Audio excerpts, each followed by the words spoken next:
Welcome back to another guest interview this week with visionary plastic surgeon Dr. Emily Hartmann, who describes a truly novel mind body approach to her aesthetic practices, where she incorporates reiki, meditation, and other healing practices pre and post op as a way to reduce complications and limit the need for pain medications. In fact, her patients undergo plastic surgery with zero pain meds at all. Emily's approach to her patients is intriguing and a model for health and well-being that goes way beyond aesthetics. I promise you, you're gonna love this week's bite. So let's dig in. Dr. Hartman, I'm so excited to have you here, and I'm so curious and interested in hearing your unique perspective of how you meld two things that we kind of don't really see maybe in alignment, but you've beautifully kind of captured and sewn together. So tell us a little bit about what you do and your philosophy. Thank you for that thoughtful question. I am a board certified plastic and reconstructive surgeon. I've been in practice for almost 8 years. And what I do has been taking shape over the entire personal experience to what I have created now, which is a fully embodied experience through the transformation of plastic surgery. And we use holistic measures to help people through the healing process in a mind, body, and soul approach. So I'm looking to help people truly find what it is that makes them happy and conduct plastic surgery in a way that is satisfying their needs, whether it's spiritually, physically, emotionally, the entire package is considered. So I'm realizing a dream of mine. That's amazing. And I want you to, if you could, describe a little bit more how you reconcile, and this is not a challenge in any way, shape, or form, but in our minds, I think often we either wholeheartedly embrace plastic surgery, as we do in California and Beverly Hills, where I practice, or we reject it. And what I'm hearing from you is that there's a way to bring aesthetics and beauty and what we kind of consider sometimes to be vanity with a spiritual process. Can you talk a little bit more about that? Absolutely. So we're all experiencing things on a variety of levels. And perhaps it would be best to start with my background and my story, and then bring that experience into how I now approach patients. I got into plastic surgery because I just absolutely love helping people and changing people's lives. I am not curing cancer. I'm not saving someone's life, but I might be making their life more worth living and more in line with the way they feel they need to be. So, when I got into plastic surgery, that is what hooked me. In addition to just loving operating and the hands-on approach. Then, as I went through my training in residency and having my own experiences with anxiety and being a young mom, I have 3 children, and I started in medical school with my motherhood journey. And so having my own personal experiences, I started using more Eastern approaches to try to find solutions for myself in a world that was very chaotic. When I started my own practice in Chico, California, which is my hometown, it was terrible. It was terrifying. I had so much stress on my shoulders and trying to just keep everything happening. My marriage was suffering, all these unmet expectations. And so I really tanked out. And I think you could definitely call it burnout. So I had to dig deep into myself and pull myself out of the trenches, so to speak. So the COVID shutdown was what gave me the opportunity to really do that in personal investigation. And I realized that what I wanted to do was use these different tools to help patients navigate the world of plastic surgery, because there is so much information coming at us and we constantly are trying to keep up with appearances, and it's easy to search for a quick fix, but we're not actually getting to the root of anything. And also through my surgical experience with my own patients, I had some wake up calls where, I didn't see the red flags coming. I didn't pay attention. I didn't put as much thought into it as I could have, and actually caused some real harm to certain patients, where they emotionally just came unhinged after surgery because the outcomes weren't what they expected, whether that was realistic or not. They still realized that what they were hoping to change in themselves is not actually what they were looking for, or what they needed. Really, they needed to leave their abusive husband, or kick their alcohol addiction, something really, really important. And when they go spend all of their money and all of their time on plastic surgery and all the downtime and the risks and the recovery, and then to find themselves on the other end, it can really trigger people into a serious depression. So I actually had to admit a patient to behavioral health services because they became suicidal. So Wow. that was a really profound experience for me, and everything just seemed to stack on top of each other. My focus was clear. I knew exactly what I needed to do. And then I've been in a driving force ever since. So it's really been a phenomenal turnaround. But I see plastic surgery impact patients every day in a positive way.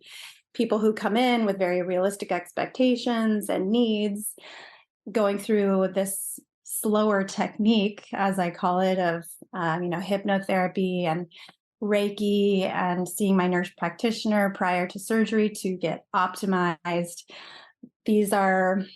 And she actually spends time talking with them about all of their baseline issues.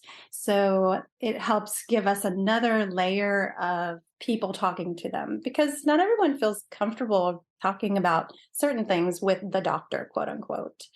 Even though I consider myself a very nice, approachable person, it's You're nice just to have offering a window, right? However that presents itself. Right, right. Then we go through the surgery experience, and then everything is continued afterwards. It's really a beautiful thing to watch someone with their anxiety managed appropriately. So that's my driving force.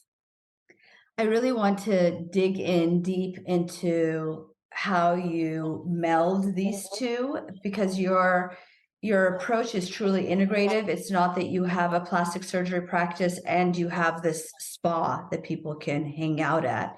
You're really integrating the two.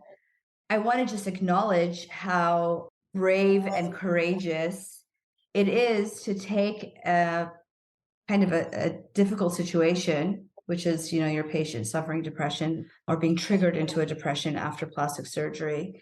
And instead of deflecting or denying or, opting out of being involved in that conversation, you really saw a need that is there. I mean, we hear about these things all the time, but it's rare for someone to actually take on the challenge of how do you really reconcile these two things to offer people the best outcome. So, wow to you. Thank you. But yeah, I would love if you would tell us a little bit more about first the preoperative experience. You mentioned Reiki, and how do you, like, what are the actual, steps that patients can that patients go through before to optimize their preoperative evaluation? So they all, when they come to see me for a consultation, I tell them about this experience and that they have these things that are essentially not optional. Everything is optional at the end of the day, but there's a package deal. So it comes with Lauren, my nurse practitioner, who meets with people at minimum once before their surgery, but our preference is 3 times. Mm. Now, there is another caveat to this in that if I decide they're not a candidate for plastic surgery, whether that's for emotional, spiritual, or physical reasons, then we do have another pathway that is one of my more exciting things that we're working on right now and new programs. But it is for patients who are not quite ready for surgery but need to work on some things. So that's one avenue. But if they are, good candidates for surgery and we talk through this process, then prior to, they meet with Lauren, as I mentioned. She talks about what we call the surgical wheel, which are all of the facets of a successful surgical experience in terms of the root issues. So financial stability, do they have the support that they need with family members, not only family members that are going to take care of them or, friends or loved ones, but people who really support what they are doing. Because it's one thing to have someone there with you. It's another if there is a lot happening dynamically or, the dynamic between in the relationship. She does talk to them about those specific things, and a lot of that is just through personal experience with patients and being clued into these interesting intricacies that can really alter successful experience.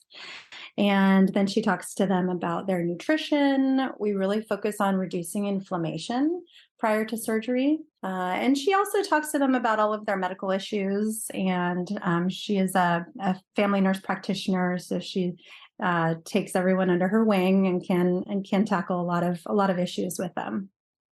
So that is at least one experience in addition to other visits with her if we have the time opportunity. She also gets them ready preoperatively with their medications and really helps to inform them of what to expect. So I've found one of the biggest barriers to anxiety or managing anxiety is making sure patients are well informed and understand the process and know what to expect. Yeah. So she's also important in that role, in addition to the rest of my staff being all on board. We generally do not prescribe narcotics, and this can be an interesting sticking point to this idea or a mindset that patients, it's like, well, if they don't have narcotics, then they don't have any pain medication. But that is really not the approach. And so she helps to start talking about that process. We start patients on herbal supplements that are anti-inflammatory. So 3 days before surgery, they start arnica and bromelain, in addition to Triphala, which is a Ayurvedic stool softener. And then after surgery, they restart arnica and bromelain, in addition to turmeric and ginger, alpha lipoic acid, and super B complex. So we really tackle it hard with the herbal supplements and anti-inflammation. Then we use the ERAS protocol, which is an anesthesia protocol that focuses on reducing postoperative nausea and vomiting and increases pain management, which is non-narcotic based. That is another tool in our operating room. So patients wake up very alert. They generally don't have any nausea. They recover rather quickly, as we would say. And they don't have that heaviness from the narcotics that are hard to wake up from. So we also do nerve blocks at the time of surgery to minimize the activation of those pain receptors, even when you're asleep. Can really impact how much pain management you need after surgery. So that's a really important piece to managing discomfort. And then also we use ibuprofen and Tylenol So with all of those modalities, in addition to a muscle relaxer on certain surgeries, if they need the muscle to be relaxed, say for a tummy tuck or a breast augmentation if it's under the muscle, we do use pain medication. It's just non-narcotic based.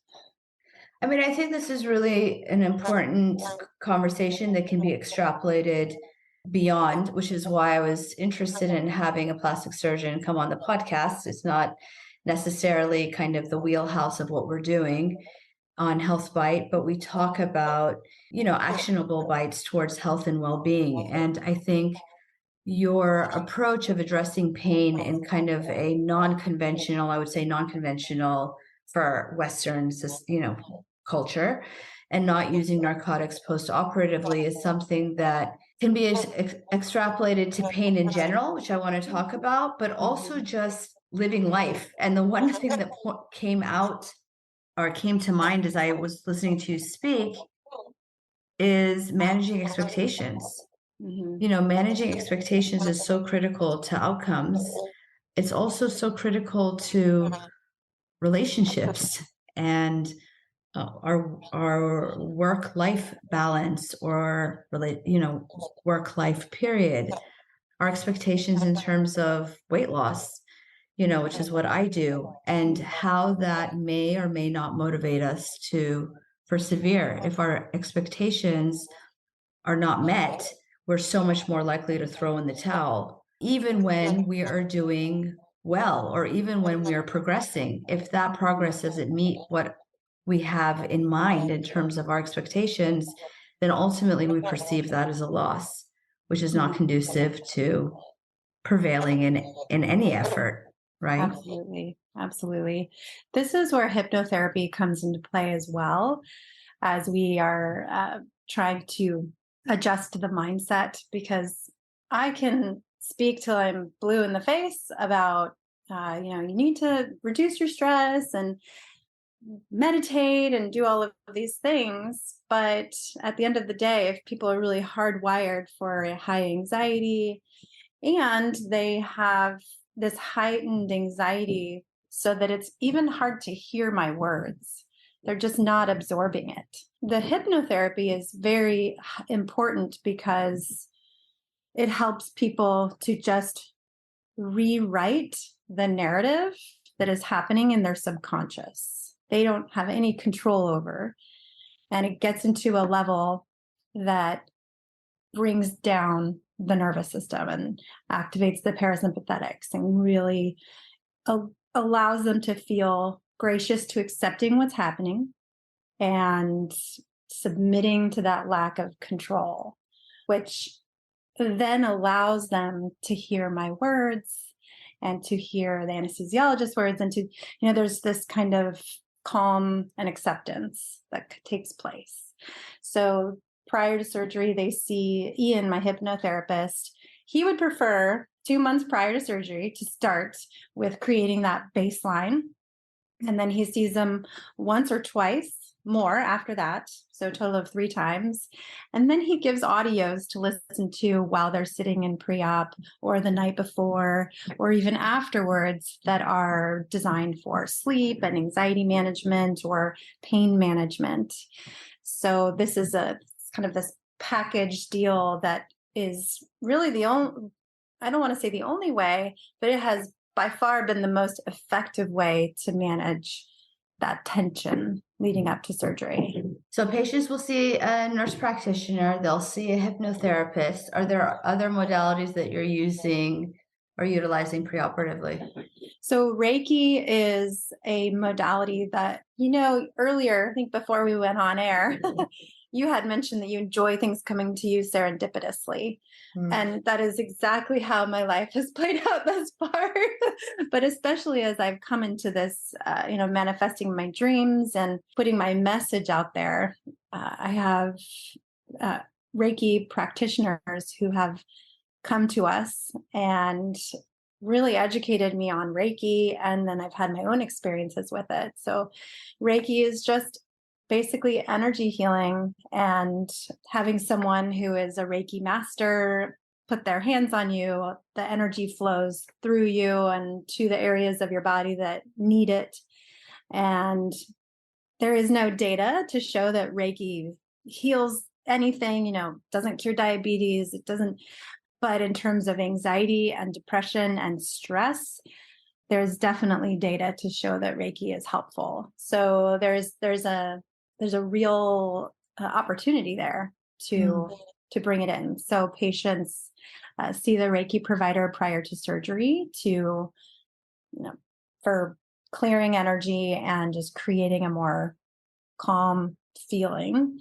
And then we're working on this currently, so it's not actually active, but my current plan is certain Reiki meditations or guided meditations, essentially, that are on in headphones while the patient is under anesthesia. Then afterwards, also the Reiki visits, especially helpful for the healing process. You just imagine the Reiki energy as it enters your body goes to those places that it needs it the most, because as I've been educated, Reiki is very smart and knows where to go. So it just helps to boost what your cells are currently doing. And it's divinely relaxing. So in addition to this, we have lymphatic massage, which patients begin 2 weeks after surgery. We don't do any massage prior to surgery, though we do have a full spa, so they have the opportunity there, facials and membership services and whatnot. And I imagine this has resulted in you having less post-operative pain, and I mean, it's working, essentially. It's working. And I'm coming to a point where I need to hire someone to me with putting together the data and actually studying what we're doing in terms of patient satisfaction and healing times. So there's a lot of exciting opportunity here for to show to my colleagues and to other people interested in introducing these modalities what the data shows. But aside from that, I'm just really enjoying watching patients have a much more pleasant experience. Now, some people just don't buy in, and I think a lot of those patients just don't come to me. Yeah. So that's a benefit too. There's in terms of becoming more grounded in who I am and the kind of plastic surgeon I am and the sort of practice that I provide. I'm more aligned with my patients who seek me out. So that is, I think, beautiful.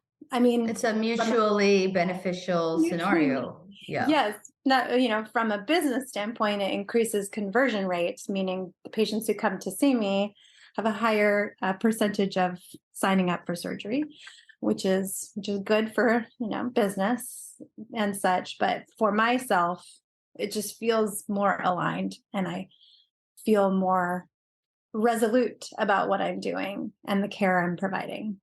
And patients do too. Yeah, I'm sure they feel cared for, and so that's lovely. I'm curious.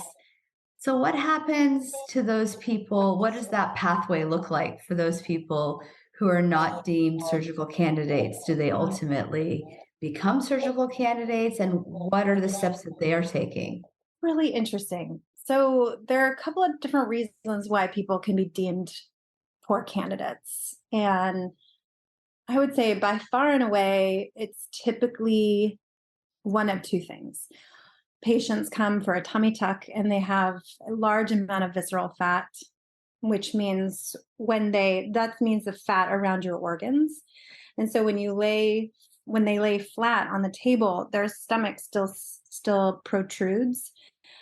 And that indicates to me that there's a high percentage of visceral fat.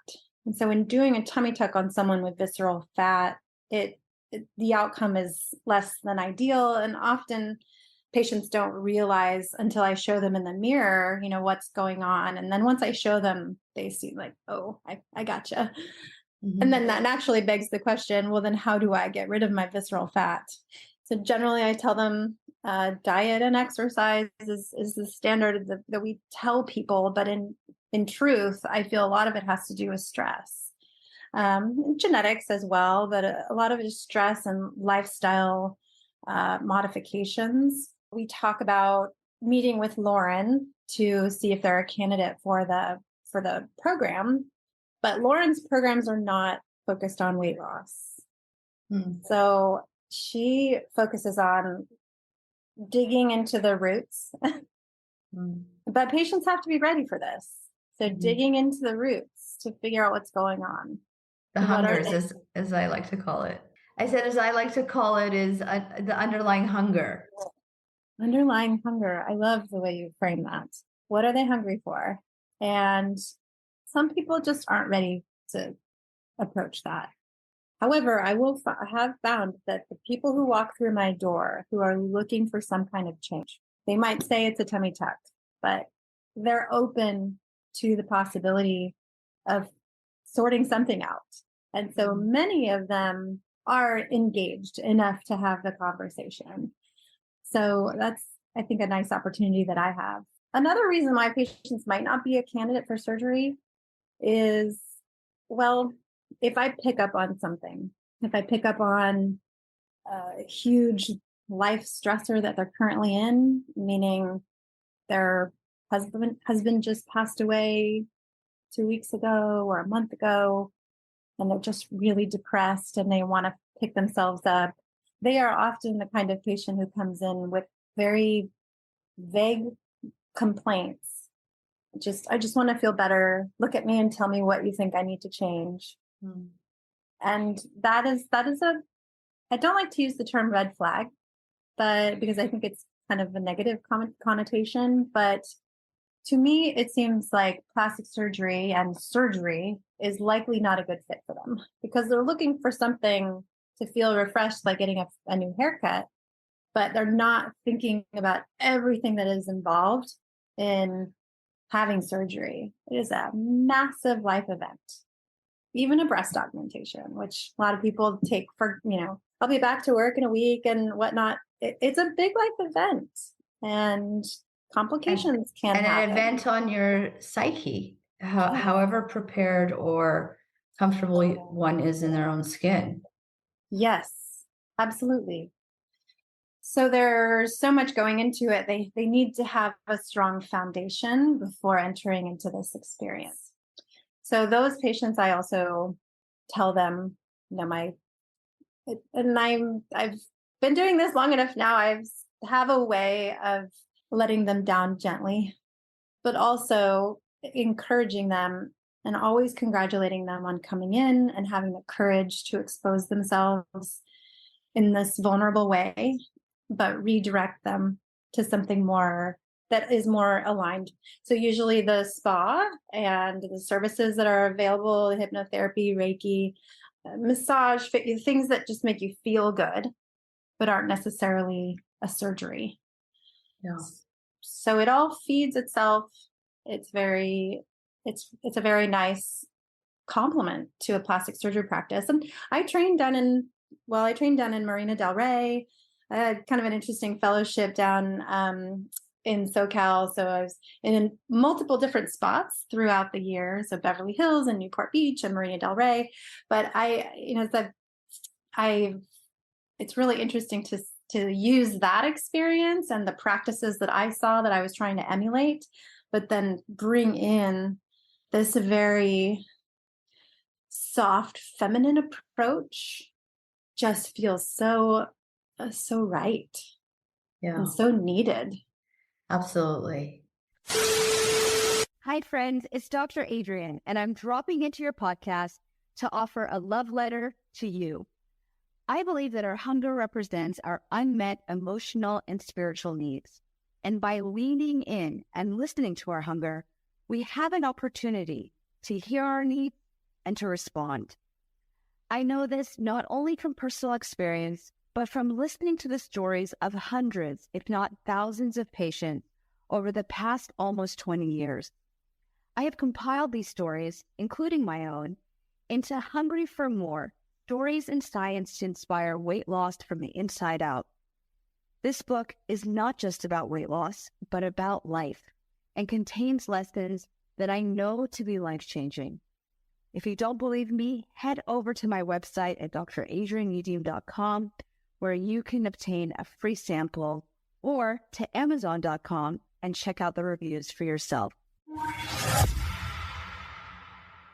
You know, A few weeks ago, I was reading an article in the New York Times, I think it was, that was talking about the high degree of pain, physical pain in the United States that is, I was going to say undiagnosed, but it's not undiagnosed. It just has not been found to have an organic etiology. So people who have, chronic pain invariably at some point were started on narcotics without a true cause for the pain, despite testing and CT scanning and imaging, etc. And so, of course, the chronic medication use is now also augmented or worsened the pain situation. And I feel that, what you're speaking to really can be applicable in this bigger sense of physical pain that doesn't have an organic etiology, and that lends itself to emotional pain, which is so relevant right now. And using these mind body practices to really address the hunger, which is this underlying potentially psychic wound or unmet need that needs to be addressed. I'm curious about your thoughts. Is that something you've ever thought about, or what comes up for you? Yes, 100%. You're speaking to me now because we have a saying here. Well, Lauren, actually, my nurse practitioner, is my twin flame. she she says we hold our issues in our tissues, and we have so much that is trapped. This goes back to traditional Chinese medicine, Ayurvedic medicine. I mean, this is old stuff, but these ideas that our traumas, whether it's big T or little t, however you want to look at it, now this is going to get really woo-woo if we can't get any more woo-woo, but ancestral trauma, believe it or not, some of the stuff we are dealing with is not actually our own stuff.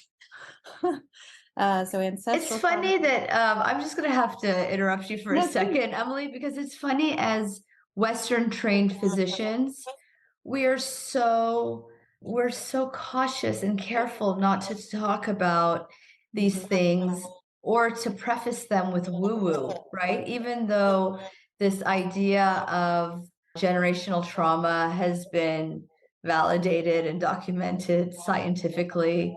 And you and I have both seen it in ourselves and in our patients, so we have the anecdotal experience. So I just want to acknowledge that and give you permission to be quote woo-woo. Thank you. Yeah, it is funny that we do feel like we need to give ourselves permission, but holding back no longer. So I think a lot of it stems from our own experience, as you mentioned, or experience with a loved one or a child who had a chronic issue, and then the only thing that helps is Eastern medicine. So it just starts to change things, and the whole functional wave of medicine is also helping to shift things in a certain direction in our mentality. But it has been interesting, just down to even prescribing or giving herbal supplements to my patients before surgery is wildly against dogma. Yes, I mean, that perked up my ears, to be honest. Yes, because, and the reason being that herbal supplements have been implicated for increasing potential for bleeding and also potential for liver dysfunction. And so usually the recommendation is to discontinue all herbal supplements, not to initiate them before surgery. Yes, absolutely. There are a few that have the strongest data to show that it increases the the amount of bleeding during surgery. And those are the ones that are started after surgery. So ginger and turmeric.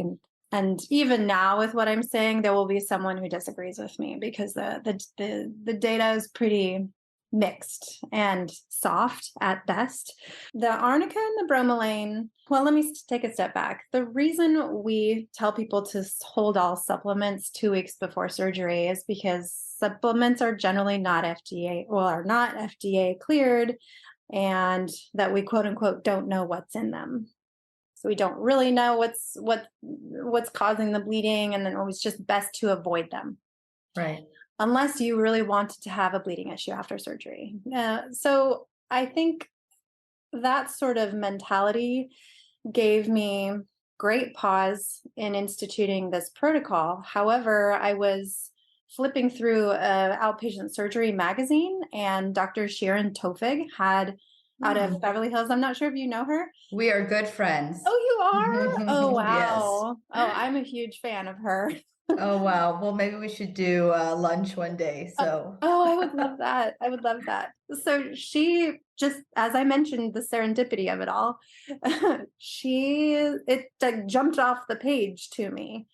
And I thought, oh my gosh, if she can do this for hernia patients, and she has the wherewithal to publish this and speak widely about it, I'm in. I do have to say that this is the mentorship of certain people in my life have really given me the support I need to feel as confident as I do, or at least a springboard to feel like, oh, okay, somebody else is trailblazing and I'm feeling, like I can do this in my own specialty as well. So I reached out to Dr. Tofig, and she was so sweet, returned my email within hours and said, oh, you just made my day. Yes, thank you so much. Feel free to use my protocol. So I just added the Trufalo, which is the stool softener, but otherwise I use her protocol, true and true. Incredible.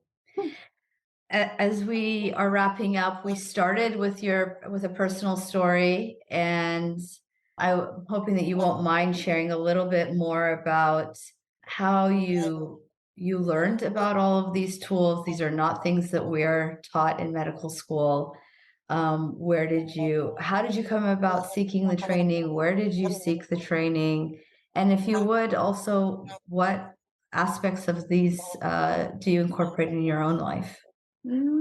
Oh, that's a juicy question. So I've always been a very intuitively driven person. And when I was in medical school, I did a OBGYN rotation, and I was taken aback a little bit in terms of Western intervention. And this in no way, shape, or form is a negative against them. I know that there's definitely a need, but for me personally, it did not feel aligned. So when I had my first pregnancy, my first pregnancy actually was a little bit of an anomaly. So that was my first one. Well, we'll step to the second pregnancy. Okay. You had practice already, so yeah. My second pregnancy, having learned what I had through my first one, I decided to go with a midwife. And it was a beautiful experience, but also felt very intuitively driven. And at the end, I was a week overdue and miserable. And she recommended that I do some acupuncture. And that I was like, I stayed away from chiropractors after doing a neurosurgery rotation. I stayed with my acupuncture, so I got a little like, oh, acupuncture, sure, I'll try anything. I'm miserable. And I laid there, and the needles go in, and she puts the TENS unit in my lower back, and my labor started right away. Wow. It was crazy. Wow. I was just floored by the fact that these little needles going into the meridians in the right way just was what my body needed to tip it over. And that I was sold on acupuncture ever since then. Also, at the same time, at the University of Wisconsin, where I was doing my residency, there was a pilot program happening on the one floor that we have our post-op patients, where you had the option of ordering a complementary medicine consult for every post-op patient. And I got all excited. And so every single patient, the patients I was managing, every single patient, I put in the consult. And they would come and do an assessment and either give the patient reiki, massage therapy, acupuncture, or herbal supplements, or some sort of combination of aromatherapy. It was incredible to hear patients' experiences. So that definitely helped to inspire me. and gave me a little more tangible patient experience. And also considering how excited patients were to have something else to do that was going to help. Because everyone's interested in not taking narcotics. No one likes the way that, well, I shouldn't say no one, but people tend to not really enjoy that feeling or the side effects with nausea or itching or vomiting, Right. constipation. Then I had my burnout. And during my burnout phase, and COVID shut down, I came across a woman named Lissa Rankin. Lissa Rankin wrote a book that changed my life. It is called Mind Over Medicine, and she is a prolific author. She's written many other books, and I am a Lissa Rankin disciple. She has a TED Talk too. Oh, she does. She's fierce. I recommend everyone read her book, Mind Over Medicine or Anatomy of a Cure. It's it's on point for physicians. So her book gave me this blueprint in terms of following my inner pilot light and really deciding for myself what the direction I needed to go in and what was no longer serving me. So another one of my mentors. And now, what do I integrate into my own practice?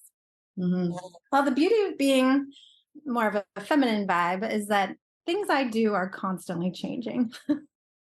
I do not have a prescribed routine that is the same every single day because that's just not the way I jam. So I really enjoy listening to guided meditations. And I also enjoy, I studied Yogananda, his teachings, and there is actually a very prescribed way of meditating that I implement. I get really into it and then not so much, and then really into it and not so much because it's just depending on my needs. I have seen the hypnotherapist for a variety of reasons. I still manage my anxiety because it's just in me. It's a part of me that's always there. Insomnia. And those are the two main things I have seen the hypnotherapist for on a routine basis. And then I do Reiki and massage about every 2 weeks if I can. I mean, I'm like about to Google your practice. How far is Beverly Hills from your practice in Chino? Because I'd like to check myself, right? I want to just check myself in for a couple days. Oh man, I would love to form some retreats. That would be amazing.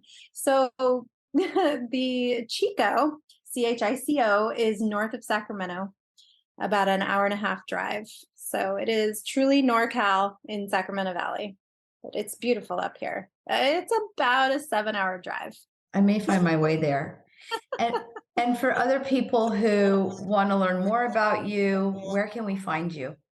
Well, the best way to find me is on social media. So Emily Hartmann, MD, is on Facebook and Instagram, but then Beauty Eternal is the name of my surgical practice as well as my med spa.